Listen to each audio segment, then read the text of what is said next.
शांति। आज 16 अप्रैल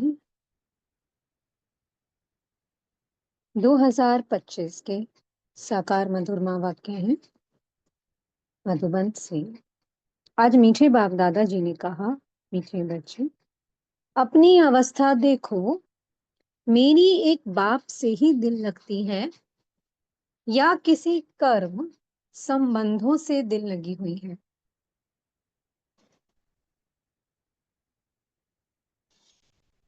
प्रश्न है, अपना कल्याण करने के लिए किन दो बातों का पोता में रोज देखना चाहिए?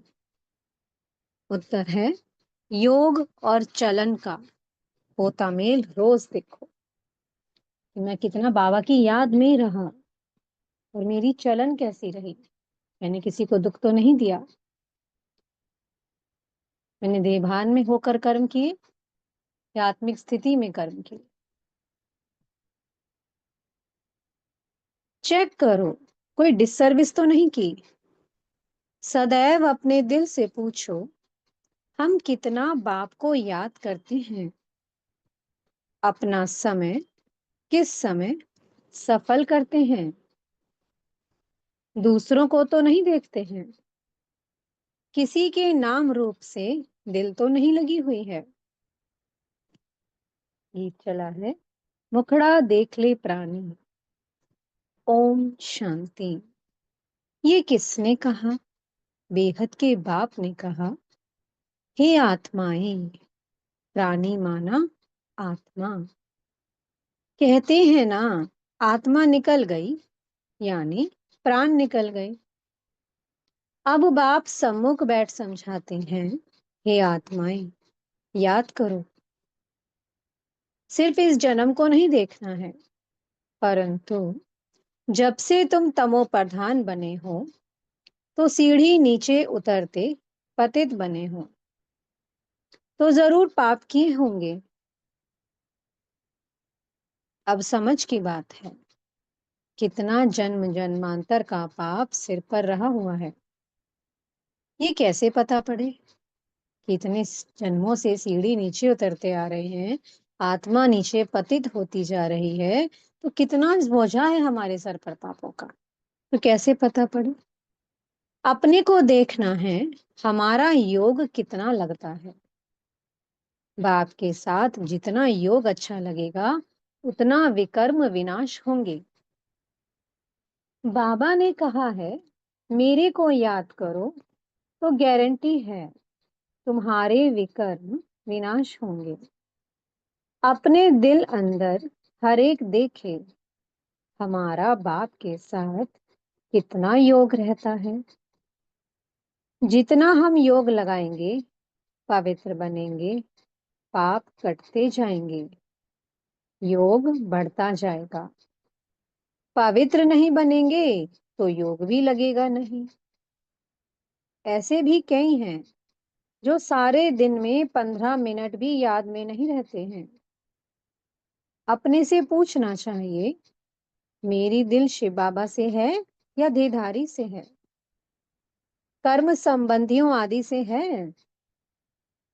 माया तूफान में तो बच्चों को ही लाएगी ना। खुद भी समझ सकते हैं कि मेरी अवस्था कैसी है। शिव बाबा से दिल लगती है या कोई देहधारी से है।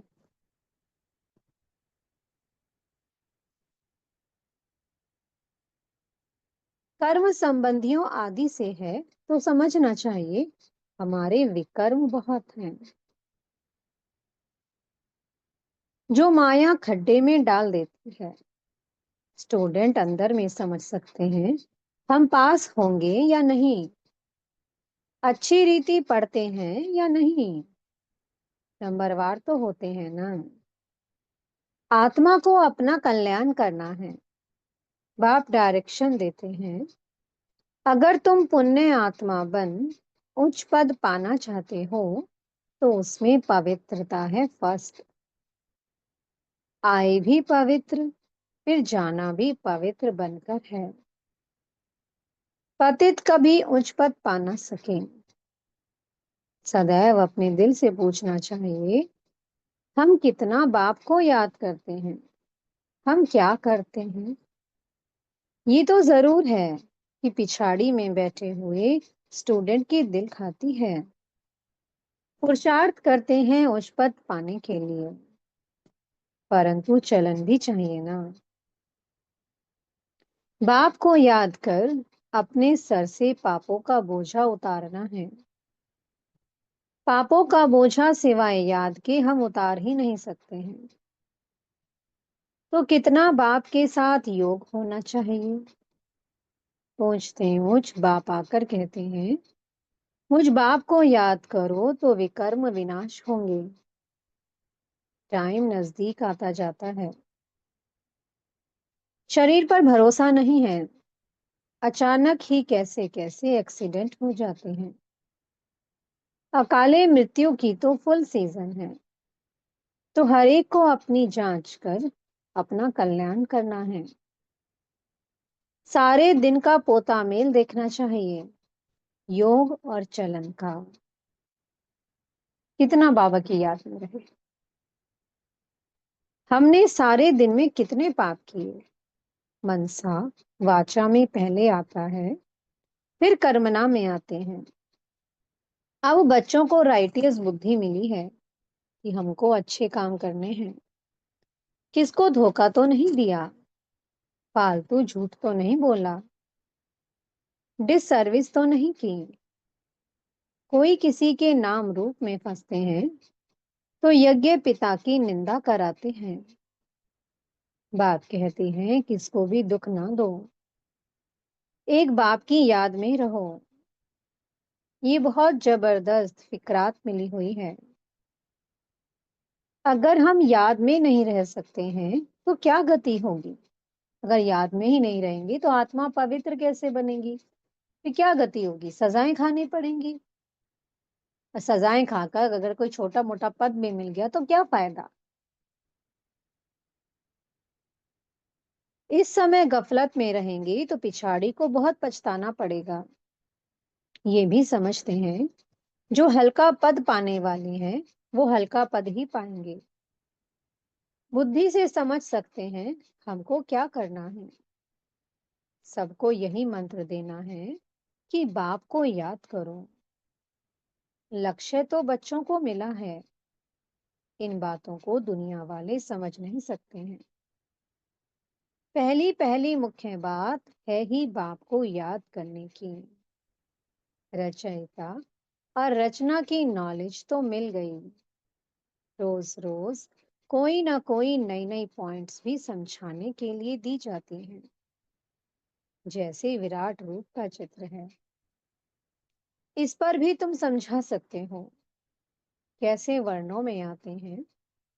ये भी सीढ़ी के बाजू में रखने का चित्र है। सारा दिन बुद्धि में यही चिंतन रहे कि कैसे किसको समझाऊं। सर्विस करने से भी बाप की याद रहेगी। बाप की याद से ही विकर्म विनाश होंगे। अपना भी कल्याण करना है।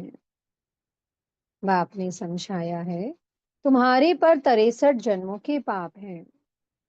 पाप करते करते सतो प्रधान से तमो प्रधान बन पड़े हो।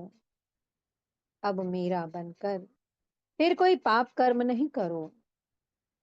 झूठ, शैतानी, घर पिटाना, सुनी सुनाई बातों पर विश्वास करना, ये धूतीपना बड़ा नुकसानकारक है। बाप से योग ही तोड़ा देता है तो कितना पाप हो गया। गवर्नमेंट के भी धूते होते हैं। गवर्नमेंट की बात किसी दुश्मन को सुनाए बड़ा नुकसान करते हैं, तो फिर उन्हों को बड़ी कड़ी सजा मिलती है। तो बच्चों के मुख से सदैव ज्ञान रतन निकलने चाहिए। उल्टा सुल्टा समाचार भी एक दो से पूछना नहीं चाहिए। ज्ञान की बातें ही करनी चाहिए। तुम कैसे बाप से योग लगाते हो, कैसे किसको समझाते हो, सारा दिन यही ख्याल रहे। चित्रों के आगे जाकर बैठ जाना चाहिए। तुम्हारी बुद्धि में तो नॉलेज है ना। भक्ति मार्ग में तो अनेक प्रकार के चित्रों को पूजते रहते हैं, जानते कुछ भी नहीं है। ब्लाइंड फेथ, आइडियल वर्शिप यानी कि मूर्ति पूजा, इन बातों में भारत मशहूर है। अभी तुम ये बातें समझाने में कितनी मेहनत करते हो। प्रदर्शनी में कितने मनुष्य आते हैं, भिन्न भिन्न प्रकार के होते हैं। कोई तो समझते हैं ये देखने समझने योग्य है, देख लेंगे, फिर सेंटर पर कभी नहीं जाते। दिन प्रतिदिन दुनिया की हालत भी खराब होती जाती है। झगड़े बहुत हैं। विलायत में क्या क्या हो रहा है, बात मत पूछो।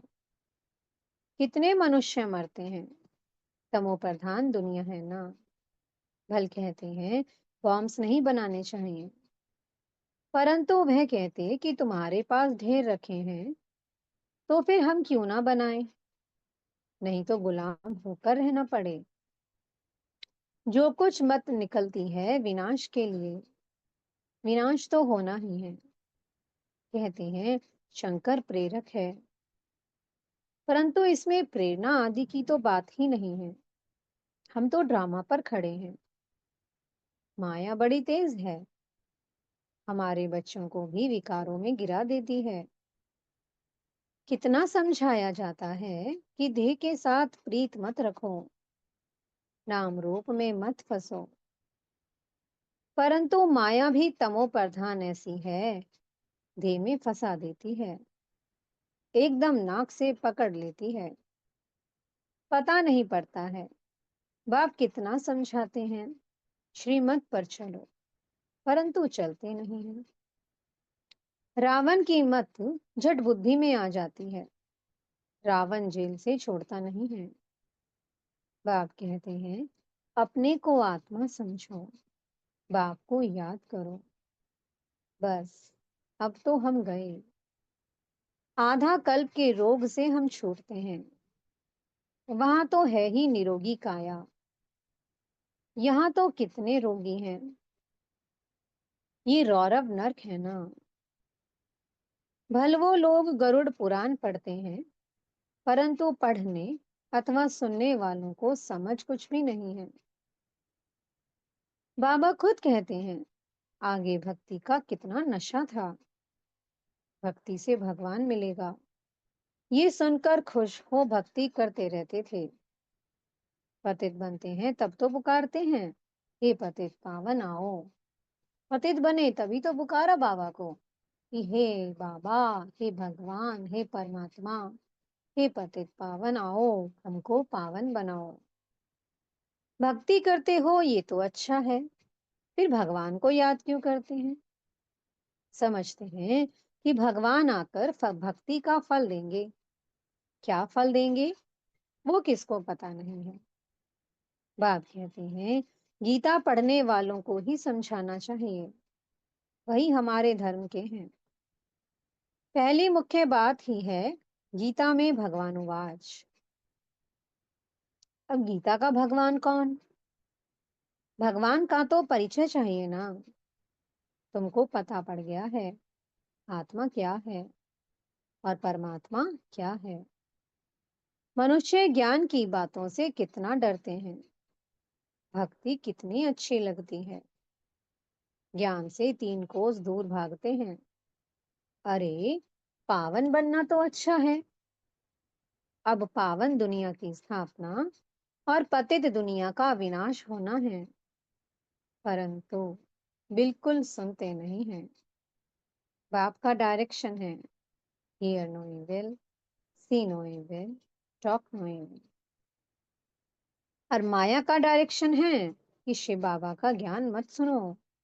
ऐसा जोर से माया चमाट मारती है जो बुद्धि में ठहरता ही नहीं है। बाप को याद कर ही नहीं सकते हैं। मित्र संबंधी धेधारी याद आ जाते हैं, बाबा की आज्ञा नहीं मानते। बाप कहते हैं मामी कम याद करो, और फिर ना फरमान बरदार बन सक कहते हैं हमको फलाने की याद आती है। बाबा कहते हैं कि सिर्फ एक मुझको याद करो। और बच्चे बाबा का फरमान ना मानकर कहते हैं कि हमको तो उनकी याद आती है। तो बाबा को बड़ा डर लगता है कि बाबा की बात नहीं सुनते हैं। फिर बाबा कह देते हैं, याद आएगी तो गिर पड़ेंगे। इन बातों से तो नफरत आनी चाहिए। ये बिल्कुल ही छीछी दुनिया है। हमारे लिए तो नया स्वर्ग स्थापन हो रहा है। तुम बच्चों को पाप का और सृष्टि चक्र का परिचय मिला है, तो उस पढ़ाई में ही लग जाना चाहिए। बाप कहते हैं, अपने अंदर को देखो। नारद का भी मिसाल है ना। तो बाप भी कहते हैं, अपने को देखो। हम बाप को याद करते हैं। याद से ही पाप भस्म होंगे। कोई भी हालत में याद शिव बाबा को करना है और कोई से लव नहीं रखना है। अंत में शिव बाबा की याद हो, तब प्राण तन से निकले। शिव बाबा की याद हो और स्वदर्शन चक्र का ज्ञान हो। स्वदर्शन चक्रधारी कौन है, ये भी किसको पता थोड़े है। ब्राह्मणों को भी ये नॉलेज किसने दी। ब्राह्मणों को ये स्वदर्शन चक्रधारी कौन बनाते हैं। परमपिता परमात्मा बिंदी। तो क्या वो भी स्वदर्शन चक्रधारी है। हाँ, पहले तो वो है। नहीं तो वो हम ब्राह्मणों को कौन बनाए। सारी रचना के आदि मध्य अंत का नॉलेज उसमें है। तुम्हारी आत्मा भी बनती है, वो भी आत्मा है। भक्ति मार्ग में विष्णु को चक्रधारी बना दिया है। हम कहते हैं, परमात्मा त्रिकालदर्शी, त्रिमूर्ति, त्रिनेत्री है। वह हमको स्वदर्शन चक्रधारी बनाते हैं। वह भी जरूर मनुष्य तन में आकर सुनाएंगे। रचना के आदि मध्य अंत का ज्ञान जरूर रचता ही सुनाएंगे ना। रचता का ही किसको पता नहीं है, तो रचना का ज्ञान कहाँ से मिले। अभी तुम समझते हो कि शिव बाबा ही स्वदर्शन चक्रधारी है, ज्ञान का सागर है। वह जानते हैं हम कैसे इस 84 के चक्र में आते हैं। खुद तो पुनर्जन्म लेते नहीं हैं, उनको नॉलेज है जो हमको सुनाते हैं। तो पहले पहले तो शिव बाबा स्वदर्शन चक्रधारी ठहरा। शिव बाबा ही हमको स्वदर्शन चक्रधारी बनाते हैं, पावन बनाते हैं। क्योंकि पतित पावन वो है, रचता भी वो है। बाप बच्चे के जीवन को जानते हैं ना। शिव बाबा ब्रह्मा द्वारा स्थापना कराते हैं, करण करावनहार है ना। तुम भी सीखो, सिखलाओ। बाप पढ़ाते हैं, फिर कहते हैं औरों को भी पढ़ाओ। तो शिव बाबा ही तुमको स्वदर्शन चक्रधारी बनाते हैं। कहते हैं, मुझे सृष्टि चक्र का नॉलेज है, तब तो सुनाता हूँ। तो 84 जन्म कैसे लेते हो। ये 84 जन्मों की कहानी बुद्धि में रहनी चाहिए। ये बुद्धि में रहे तो भी चक्रवर्ती राजा बन सकते हैं। ये है ज्ञान। बाकी योग से ही पाप कटते हैं। सारे दिन का पोता मेल निकालो। याद ही नहीं करेंगे तो पोता मेल भी क्या निकालेंगे। सारे दिन में क्या क्या किया, ये तो याद रहता है ना। ऐसे भी मनुष्य हैं, अपना पोता मेल निकालते हैं। कितने शास्त्र पढ़े, कितना पुण्य किया। तुम तो कहेंगे, कितना समय याद किया, कितना खुशी में आकर बाप का परिचय दिया। बाप द्वारा जो पॉइंट्स मिली हैं उनका घड़ी घड़ी मंथन करो। जो ज्ञान मिला है उसे बुद्धि में याद रखो। रोज मुरली पढ़ो, वो भी बहुत अच्छा है। मुरली में जो पॉइंट्स हैं उनको घड़ी घड़ी मंथन करना चाहिए। यहाँ रहने वालों से भी बाहर विलायत में रहने वाले जास्ती याद में रहते हैं। कितनी बांधेलियां हैं, बाबा को कभी देखा भी नहीं है, याद कितना करती हैं, नशा चढ़ा रहता है। बाबा बांधेली माताओं से बड़ा ही प्रेम करते हैं और वो भी तो बाबा से कितना प्रेम करती हैं। बाबा से कभी मिलन भी नहीं बनाया, ये बाबा मिलन नहीं किया, फिर भी इतनी याद रहती है, इतनी तड़प रहती है। घर बैठे साक्षात्कार होता है या अनायास सुनते सुनते निश्चय हो जाता है। तो बाप कहते हैं, अंदर में अपनी जांच करते रहो कि हम कितना उच्च पद पाएंगे। हमारी चलन कैसी है, कोई खान पान की लालच तो नहीं है, कोई आदत नहीं रहनी चाहिए। मूल बात है ऐ वे बेचारी याद में रहना। दिल से पूछो, हम किसको याद करता हूँ, कितना समय दूसरों को याद करता हूँ। नॉलेज भी धारण करनी है, पाप भी काटने हैं। कोई कोई ने ऐसे पाप किए हैं जो बात मत पूछो। भगवान कहते हैं ये करो, परंतु कह देते हैं परवश है, तात माया के वश है। अच्छा, माया के वश ही रहो। तुम्हें या तो श्रीमत पर चलना है या तो अपनी मत पर। देखना है कि इस हालत में हम कहाँ तक पास होंगे, क्या पद पाएंगे। 21 जन्मों का घाटा पड़ जाता है। जब कर्मातीत अवस्था हो जाएगी तो फिर देह अभिमान का नाम नहीं रहेगा। इसलिए कहा जाता है देही अभिमानी बनो। अच्छा, मीठे मीठे सी कीलतें बच्चों प्रति माता पिता बाप दादा का याद प्यार और गुड मॉर्निंग। रूहानी बाप की रूहानी बच्चों को नमस्ते। हम रूहानी बच्चों की मीठे मीठे रूहानी बाप दादाजी को बहुत बहुत याद प्यार, गुड मॉर्निंग और नमस्ते। धारणा के लिए मुख्य सार है। पहला पॉइंट, कोई भी कर्तव्य ऐसा नहीं करना है जिससे यज्ञ पिता की निंदा हो। बाप द्वारा जो राइटियस बुद्धि मिली है उस बुद्धि से अच्छे कर्म करने हैं, किसी को भी दुख नहीं देना है। दूसरा पॉइंट है, एक दो से उल्टा सुल्टा समाचार नहीं पूछना है, आपस में ज्ञान की ही बातें करनी है। झूठ शैतानी घर फिटाने वाली बातें ये सब छोड़ मुख से सदैव रत्न निकालने हैं। ईविल बातें न सुननी है न सुनानी है। मीठे सदगुरु जी ने वरदान दिया है, 5 विकार रूपी दुश्मन को परिवर्तित कर सहयोगी बनाने वाले माया जीत जगत जीत भव। विजयी दुश्मन का रूप परिवर्तन जरूर करता है, तो आप विकारों रूपी दुश्मन को परिवर्तित कर सहयोगी स्वरूप बना दो, जिससे वे सदा आपको सलाम करते रहेंगे।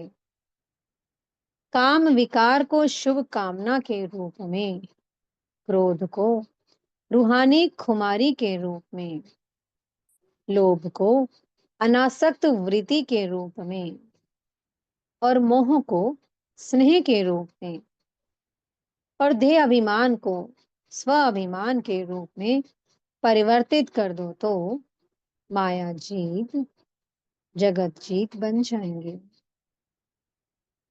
स्लोगन है, रियल गोल्ड में मेरापन ही अलॉय है जो वैल्यू को कम कर देता है, इसलिए मेरेपन को समाप्त करो। अव्यक्त इशारे हैं, कंबाइंड रूप की स्मृति से सदा विजयी बनो। कभी कोई कार्य में या सेवा में जब अकेले अनुभव करते हो तब थक जाते हो, फिर 2 भुजा वालों को साथी बना लेते हो, 1000 भुजा वाले को भूल जाते हो। जब 1000 भुजा वाला अपना परम धाम घर छोड़कर आपको साथ देने के लिए आया है तो उसे अपने साथ कंबाइंड क्यों नहीं रखते हैं। सदा बुद्धि से कंबाइंड रहो तो सहयोग मिलता रहेगा। ओम शांति। बहुत बहुत शुक्रिया प्यारे प्यारे हमारे मीठे मीठे बाप दादा जी का।